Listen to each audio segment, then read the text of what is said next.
Yogyakarta berhati nyaman,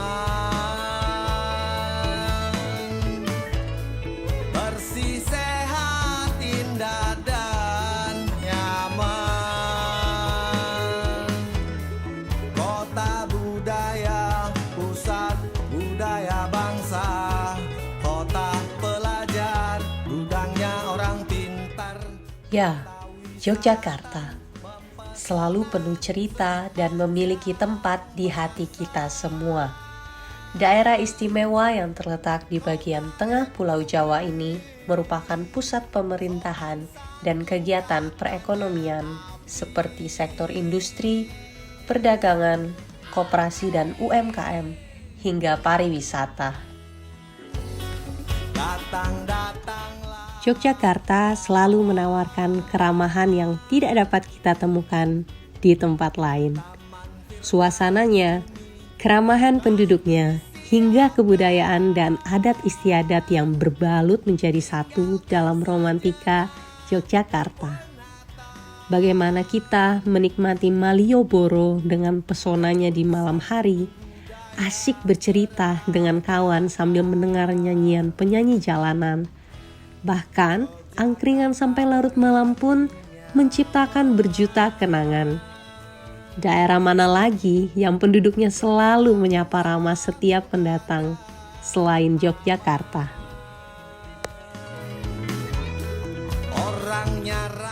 Provinsi Daerah Istimewa Yogyakarta terdiri dari 4 kabupaten dan 1 kota.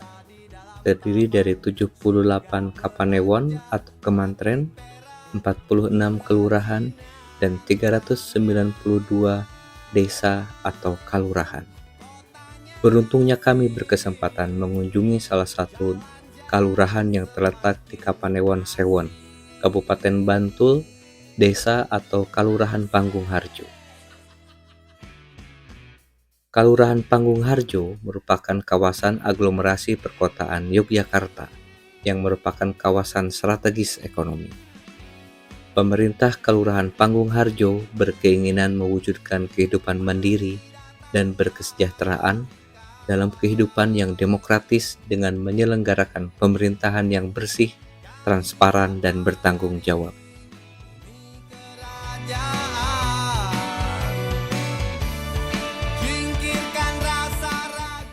Gagasan besar yang kita coba dorong bersama dengan warga desa adalah ya kita ingin mewujudkan desa itu sebagai ruang hidup yang layak, yang patut dan bermartabat.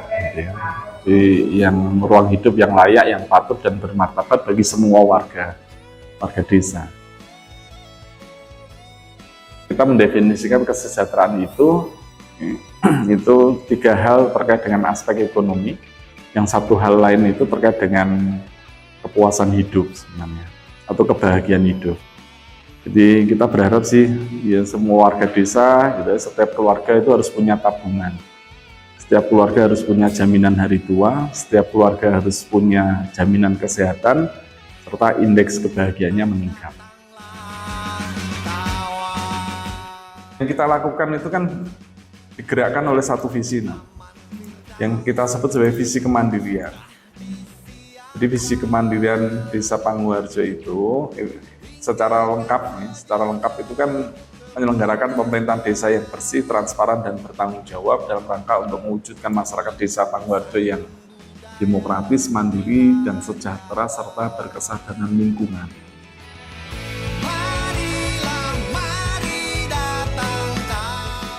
Salah satu inovasi yang dilakukan oleh Desa Panggung Harjo ialah menjadikan ekonomi sirkular sebagai solusi penanganan sampah. Benar, sampah memang memiliki nilai ekonomi. Namun, apabila dibiarkan menumpuk, sampah akan mencemari lingkungan dan menjadi sumber penyakit. Oleh karena itu, dibuatlah sistem ekonomi sirkular pengolahan sampah.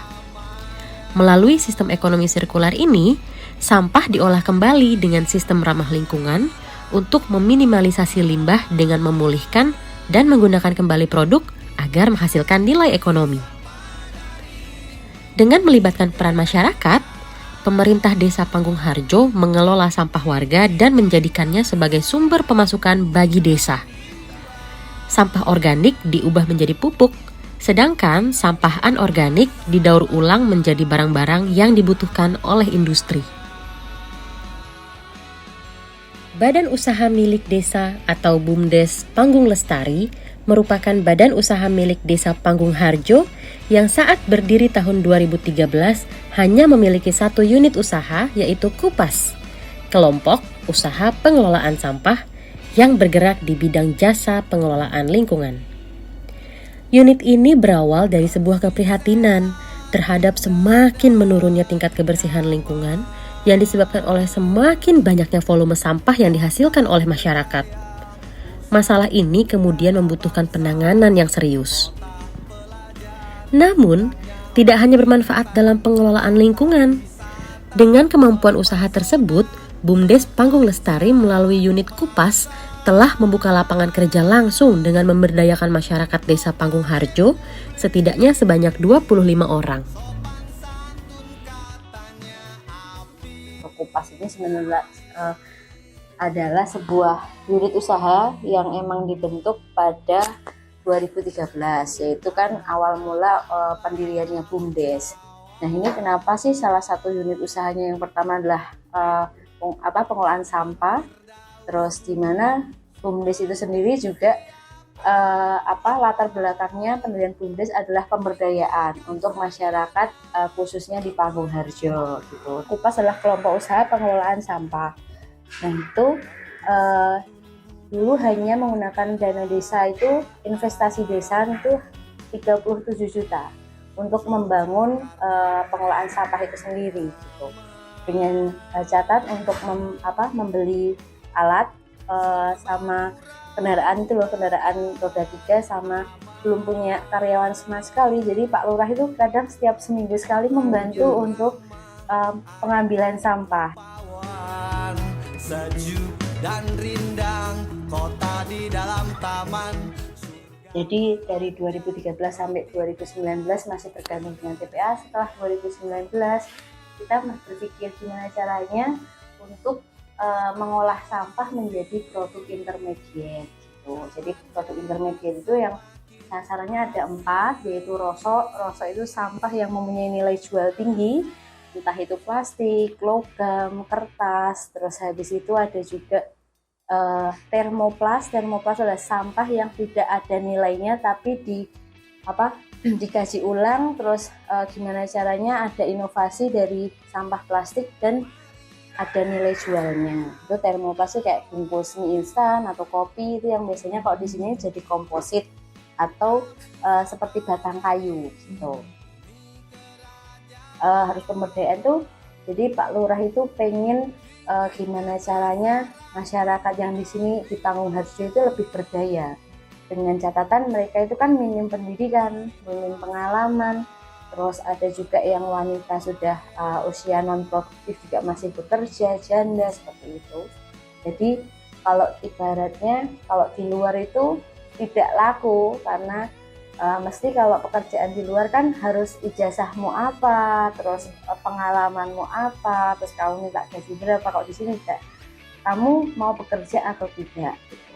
Jadi kalau di sini kalau lebih tepatnya di Kupas ini dari 2013 kita selalu menanyakan ataupun menginformasikan ke warga kalau di sini ada lapangan pekerjaan.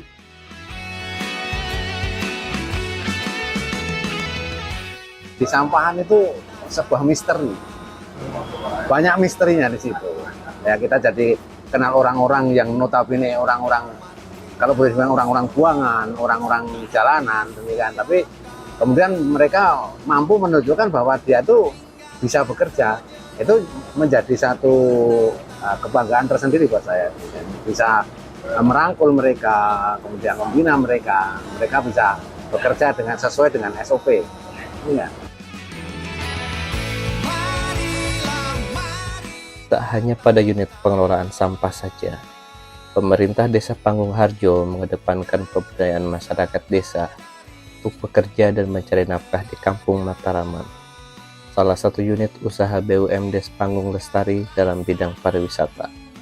Kampung Mataraman merupakan kawasan wisata dan restoran yang menyajikan cita rasa khas Panggung Harjo dengan mengedepankan tema klasik warisan Kerajaan Mataraman Lap. Melalui BUMDes Panggung Lestari, unit usaha Kampung Mataraman, dana desa kemudian dimanfaatkan untuk pemberdayaan masyarakat Desa Panggung Harjo, mulai dari memasak, menyajikan makanan, hingga perawatan area. Kini Kampung Mataraman menjelma menjadi salah satu destinasi kuliner favorit Yogyakarta dengan omset mencapai miliaran rupiah per bulannya.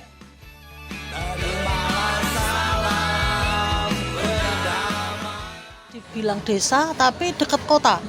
Jadi tidak ada bentang alam yang bisa dijual gitu. Jadi ini buatan. Jadi yang dijual bentang budaya, bentang manusia gitu. Jadi dengan adanya ini kan Kampung Mataraman ini salah satu unit usaha yang dimasukkan ke dalam BUMDes. Ya, Badan Usaha Milik Desa. Salah satu unitnya itu wisata area Kampung Mataraman. Di situ di dalamnya ada wedding hall di sana, tempat pernikahan di deratan di depan itu. Terus kemudian restoran Kampung Mataraman ini, kemudian rumah RPK, rumah produksi komunitas yang lagi dibangun. Terus kemudian rencananya itu kan homestay di situ. Terus nanti ada area hijau, lapangan itu bisa untuk summer camp, outbound seperti itu. Rencananya seperti itu, Mbak. Karena beliau kepengen rakyatnya itu berdaya secara ekonomi maupun ya dia di masyarakat gitu.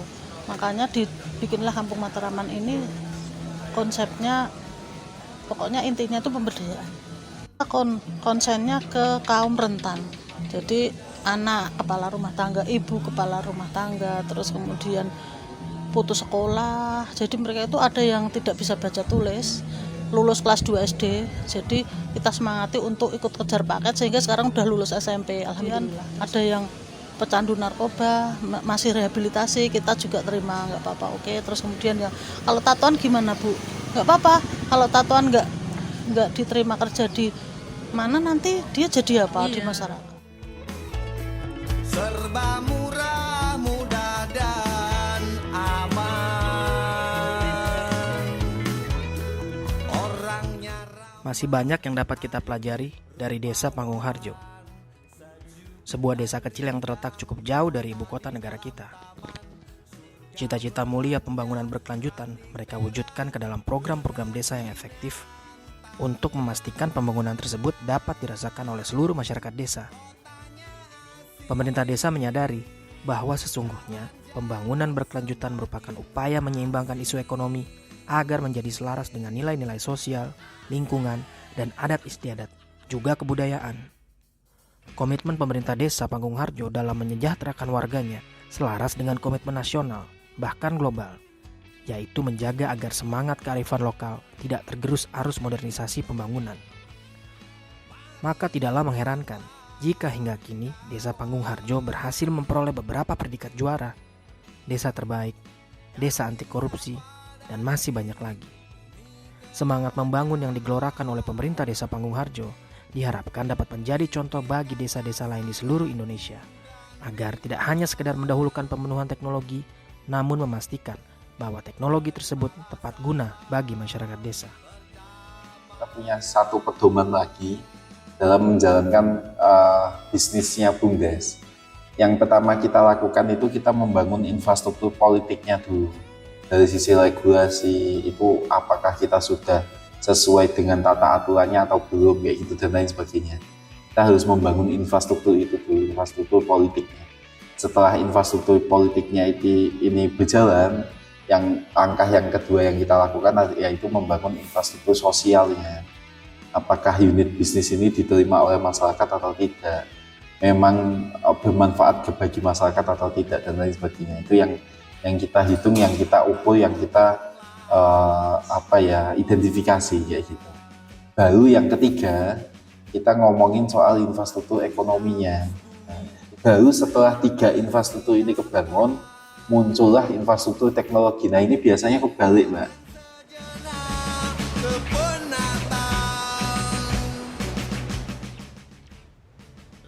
Pembangunan berkelanjutan pada desa-desa merupakan unsur yang amat penting bagi ketahanan nasional Indonesia. Namun, hal yang tidak kalah pentingnya yaitu memastikan bahwa manfaat keberlanjutan tersebut dapat dirasakan oleh generasi mendatang. Dan itu merupakan tanggung jawab kita bersama. Demi ketahanan nasional Indonesia yang selalu kita cinta. Indonesia Ibu Pertiwi, kau ku puja, kau ku kasihi.